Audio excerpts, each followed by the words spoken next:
ಬೆಂಗಳೂರು ಯಶವಂತಪುರದ ತುಮಕೂರು ರಸ್ತೆಯ ಮೇಲ್ಸೇತುವೆ ಶಿಥಿಲಾವಸ್ಥೆಗೆ ತಲುಪಿರುವ ಆತಂಕ ವ್ಯಕ್ತವಾಗಿದೆ. 1988ರಲ್ಲಿ ಎಸ್ಆರ್ ಬೊಮ್ಮಾಯಿ ಮುಖ್ಯಮಂತ್ರಿ ಹಾಗೂ ಎಚ್ಡಿ ದೇವೇಗೌಡ ಲೋಕೋಪಯೋಗಿ ಸಚಿವರಾಗಿದ್ದ ವೇಳೆ ಉದ್ಘಾಟನೆಯಾದ ಸೇತುವೆಯ ಕಾಂಕ್ರೀಟ್ ಉದುರುತ್ತಿದೆ ಎನ್ನಲಾಗಿದೆ. ಪ್ರತಿದಿನ ಸಾವಿರಾರು ವಾಹನಗಳು ಸಂಚರಿಸುತ್ತಿದ್ದು, ಅನಾಹುತಕ್ಕೂ ಮುನ್ನ ತುರ್ತು ಪರಿಶೀಲನೆ ಮತ್ತು ದುರಸ್ತಿ ನಡೆಸುವಂತೆ ಸಾರ್ವಜನಿಕರು ಆಗ್ರಹಿಸಿದ್ದಾರೆ. ಇಂದು ಆಷಾಢ ಮಾಸದ ಶುಕ್ರವಾರ ಹಾಗೂ ವರ್ಧಂತಿ ಹಿನ್ನೆಲೆ ಮೈಸೂರಿನ ಚಾಮುಂಡಿ ಬೆಟ್ಟದಲ್ಲಿ ಜಿಲ್ಲಾಡಳಿತ ಸಕಲ ಸಿದ್ಧತೆ ಮಾಡಿಕೊಂಡಿದೆ. ಭಕ್ತರಿಗಾಗಿ 1 ಲಕ್ಷ ಲಡ್ಡು ಸಿದ್ಧಪಡಿಸಲಾಗಿದ್ದು, ಖಾಸಗಿ ವಾಹನಗಳಿಗೆ ಪ್ರವೇಶ ನಿಷೇಧಿಸಲಾಗಿದೆ. ಲಲಿತ್ ಮಹಲ್ ಪ್ಯಾಲೇಸ್ನಿಂದ ಉಚಿತ ಕೆಎಸ್ಆರ್ಟಿಸಿ ಬಸ್ ವ್ಯವಸ್ಥೆ ಕಲ್ಪಿಸಲಾಗಿದೆ. ಪ್ಲಾಸ್ಟಿಕ್ ಬಳಕೆ ನಿಷೇಧವಾಗಿದ್ದು, ಬೆಳಗ್ಗೆ 6:30ರಿಂದ ದರ್ಶನಕ್ಕೆ ಅವಕಾಶ ನೀಡಲಾಗಿದೆ. ದಕ್ಷಿಣ ಕನ್ನಡದ ಬಂಟ್ವಾಳ ಬಸ್ ನಿಲ್ದಾಣದಲ್ಲಿ ಪ್ರೀತಿಯನ್ನ ನಿರಾಕರಿಸಿದ್ದ 21 ವರ್ಷದ ಲಾವಣ್ಯಳನ್ನ ಚೇತನ್ ತಲ್ವಾರ್ನಿಂದ ಹಲ್ಲೆ ಮಾಡಿ ಕೊಲೆಗೈದಿದ್ದಾನೆ. ಚಿಕಿತ್ಸೆ ಫಲಿಸದೆ ಯುವತಿ ಮೃತಪಟ್ಟಿದ್ದು, ಪರಾರಿಯಾಗಿದ್ದ ಆರೋಪಿಯನ್ನ ವಾಮಂಜೂರು ಸಮೀಪ ಪೊಲೀಸರು ಕಾರು ಸಮೇತ ಬಂಧಿಸಿದ್ದಾರೆ. ಪ್ರಕರಣ ದಾಖಲಿಸಿಕೊಂಡು ತನಿಖೆ ಮುಂದುವರೆದಿದೆ. ರಾಜ್ಯದಲ್ಲಿ ಮುಂಗಾರು ಮಳೆ ಕೊರತೆಯಿಂದ ಕೆಆರ್ಎಸ್ ಹಾಗೂ ಹೇಮಾವತಿ ಸೇರಿದಂತೆ ಪ್ರಮುಖ ಜಲಾಶಯಗಳ ನೀರಿನ ಮಟ್ಟದಲ್ಲಿ ನಿರೀಕ್ಷಿತ ಏರಿಕೆ ಕಂಡಿಲ್ಲ.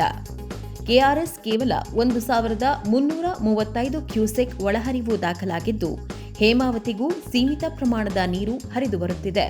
ರೈತರು ಹಾಗೂ ನೀರಾವರಿ ಇಲಾಖೆ ಅಧಿಕಾರಿಗಳಲ್ಲಿ ಆತಂಕ ಹೆಚ್ಚಾಗಿದೆ.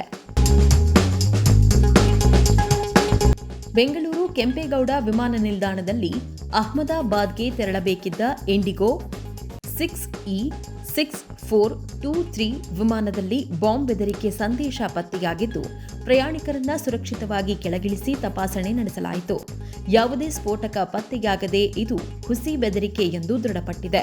ಪ್ರಕರಣ ದಾಖಲಿಸಿಕೊಂಡಿರುವ ಪೊಲೀಸರು ಕಿಡಿಗೇಡಿಯನ್ನ ಪತ್ತೆ ಹಚ್ಚಲು ತನಿಖೆ ಆರಂಭಿಸಿದ್ದಾರೆ. ಬಿಹಾರದಲ್ಲಿ ಹಾಲು ಸಾಗಿಸುತ್ತಿದ್ದ ಟ್ಯಾಂಕರ್ ರಸ್ತೆ ಮಧ್ಯೆ ಪಲ್ಟಿಯಾದ ಬಳಿಕ ಸ್ಥಳೀಯರು ಟಿನ್ ಡಬ್ಬಿ ಬಾಟಲ್ಗಳಲ್ಲಿ ಹಾಲು ತುಂಬಿಕೊಳ್ಳಲು ಮುಗಿಬಿದ್ದ ಘಟನೆ ನಡೆದಿದೆ. ಉಳಿದ ಹಾಲನ್ನ ಸ್ಥಳದಲ್ಲೇ ಕುಡಿದ ದೃಶ್ಯಗಳು ವೈರಲ್ ಆಗಿದೆ. ಘಟನೆಯಲ್ಲಿ ಯಾವುದೇ ಪ್ರಾಣಾಪಾಯ ಸಂಭವಿಸಿಲ್ಲ ಎಂದು ವರದಿಯಾಗಿದೆ. ಹೈದರಾಬಾದ್ನ ಬಂಜಾರಾ ಹಿಲ್ಸ್ನಲ್ಲಿ 600 ಕೋಟಿಗೂ ಅಧಿಕ ಮೌಲ್ಯದ 3.63 ಎಕರೆ ಸರ್ಕಾರಿ ಜಾಗ ಅತಿಕ್ರಮಣ ತಡೆಯಲು ಹೈಡ್ರಾ ಬೇಲಿ ಹಾಕಿ ಸುರಕ್ಷಿಸಲಾಗಿದೆ. ಜೊತೆಗೆ ವೆಂಕಟಾದ್ರಿ ನಗರ ಹಾಗೂ ಅನಘಪುರಿ ಕಾಲೋನಿಯ 3 ಸಾರ್ವಜನಿಕ ಉದ್ಯಾನಗಳ ಜಾಗವನ್ನು ತೆರವುಗೊಳಿಸಿ ಸುಮಾರು 9 ಕೋಟಿ ಮೌಲ್ಯದ ಸಾರ್ವಜನಿಕ ಆಸ್ತಿಯನ್ನ ಮರುಸ್ವಾಧೀನಪಡಿಸಿಕೊಳ್ಳಲಾಗಿದೆ. ಪ್ರಧಾನಿ ನರೇಂದ್ರ ಮೋದಿ ಹರಿಯಾಣದ ಜಿಂದ್ ಸೋನಿಪತ್ ಮಾರ್ಗದಲ್ಲಿ ಭಾರತದ ಮೊದಲ ಹೈಡ್ರೋಜನ್ ಚಾಲಿತ ರೈಲಿಗೆ ಚಾಲನೆ ನೀಡಿದ್ದಾರೆ. ಮೇಕ್ ಇನ್ ಇಂಡಿಯಾ ಯೋಜನೆಯಡಿ ನಿರ್ಮಿತ ಈ ಪರಿಸರ ಸ್ನೇಹಿ ರೈಲು ನೀರಿನ ಆವಿಯನ್ನ ಮಾತ್ರ ಹೊರಸೂಸುತ್ತದೆ. ಇದರೊಂದಿಗೆ ಹೈಡ್ರೋಜನ್ ರೈಲು ಸೇವೆ ಹೊಂದಿರುವ ವಿಶ್ವದ ಆಯ್ದ ರಾಷ್ಟ್ರಗಳ ಸಾಲಿಗೆ ಭಾರತ ಸೇರ್ಪಡೆಯಾದಂತೆ ಆಗಿದೆ. ಜಾರ್ಖಂಡ್ನಲ್ಲಿ ನಡೆದ ಧಾರ್ಮಿಕ ಸಭೆಯಲ್ಲಿ ಮೌಲಾನಾ ಜಾರ್ಜಿಸ್ ಅನ್ಸಾರಿ ಶ್ರೀಕೃಷ್ಣ ಮುಸ್ಲಿಂ ಆಗಿದ್ದು ದಿನಕ್ಕೆ 5 ಬಾರಿ ನಮಾಜ್ ಮಾಡುತ್ತಿದ್ದರು ಎಂದು ಹೇಳಿರುವುದು ವಿವಾದಕ್ಕೆ ಕಾರಣವಾಗಿದೆ. ಹೇಳಿಕೆ ವೈರಲ್ ಆಗುತ್ತಿದ್ದಂತೆ ಹಿಂದೂ ಸಂಘಟನೆಗಳು ತೀವ್ರ ಆಕ್ರೋಶ ವ್ಯಕ್ತಪಡಿಸಿ ಮೌಲಾನಾ ವಿರುದ್ಧ ಕ್ರಮ ಹಾಗೂ ಬಂಧನಕ್ಕೆ ಆಗ್ರಹಿಸಿವೆ. ಶಿಕ್ಷಣ ಸಚಿವ ಧರ್ಮೇಂದ್ರ ಪ್ರಧಾನ್ ವಿರುದ್ಧ ನಡೆಯುತ್ತಿರುವ ಪ್ರತಿಭಟನೆಯಲ್ಲಿ 19 ದಿನಗಳಿಂದ ಉಪವಾಸ ಸತ್ಯಾಗ್ರಹ ನಡೆಸುತ್ತಿರುವ ಪರಿಸರವಾದಿ ಸೋನಂ ವಾಂಗ್ಚುಕ್ ಅವರ ಆರೋಗ್ಯದ ಬಗ್ಗೆ ಕಾಳಜಿ ವಹಿಸುವಂತೆ ದೆಹಲಿ ಹೈಕೋರ್ಟ್ ಕೇಂದ್ರ ಸರ್ಕಾರಕ್ಕೆ ನಿರ್ದೇಶನ ನೀಡಿದೆ.